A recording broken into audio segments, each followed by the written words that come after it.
J'aimerais répondre à la question: est-il possible de conditionner la douleur? Probablement que vous avez déjà entendu parler du conditionnement de Pavlov. En fait, c'était la recherche. Ce qu'on faisait avec les chiens, c'est que quand on leur apportait de la nourriture, on faisait sonner une clochette en même temps. Puis on se rendait compte que les chiens euh, salivaient, donc parce qu'ils voyaient la nourriture. Puis graduellement, ce qu'on a fait, c'est qu'on a enlevé la nourriture, mais on continuait à faire sonner la clochette. Puis ce qu'on se rendait compte, c'est que le chien continuait à saliver parce qu'il pensait que la nourriture allait arriver. Donc, c'est la forme de conditionnement qu'on avait observé. Alors, la question, c'est est-ce qu'on peut faire ce genre de conditionnement-là avec la douleur? Et puis, c'est intéressant parce qu'il y a plusieurs chercheurs qui pensent que oui, des fois avec l'audition, des fois avec la vue. Et puis, un groupe de chercheurs s'est posé la question, est-ce que c'est possible de le faire aussi avec le toucher? En fait, voici l'expérience qu'ils ont faite. Donc, il y avait des électrodes sur la personne qui donnaient un courant électrique. Des fois, il y avait de la douleur, des fois, il n'y avait pas de douleur.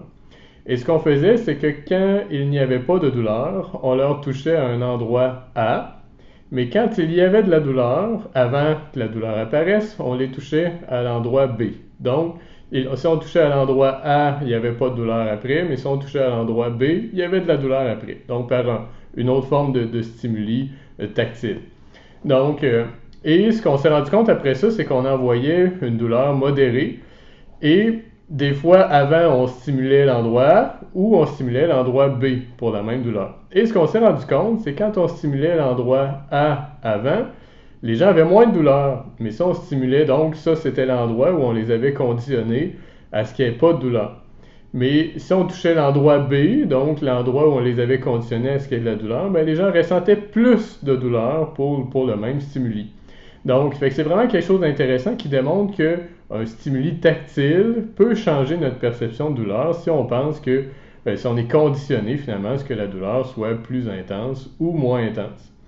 Dans la vie de tous les jours, ce que ça veut dire que notre corps aussi va être conditionné. Ça veut dire que si on est habitué à avoir certaines douleurs dans un certain type d'environnement, bien probablement qu'on risque d'avoir plus de douleurs parce qu'on est conditionné à ce que dans cet environnement-là, ce soit douloureux. Ou le contraire.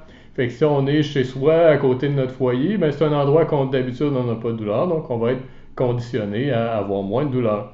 Donc, tout ça pour dire que ça répond en partie à la question est-ce qu'on peut conditionner la douleur? Est-ce qu'il y a un lien entre notre perception, cette fois-ci c'était tactile, donc, mais il y a d'autres chercheurs qui se posent la question est-ce que même l'audition, est-ce que la vision peut influencer notre douleur de cette façon-là? La majorité pense que oui, mais ça sera dans une autre vidéo. Donc, en espérant que que j'ai bien répondu à votre question.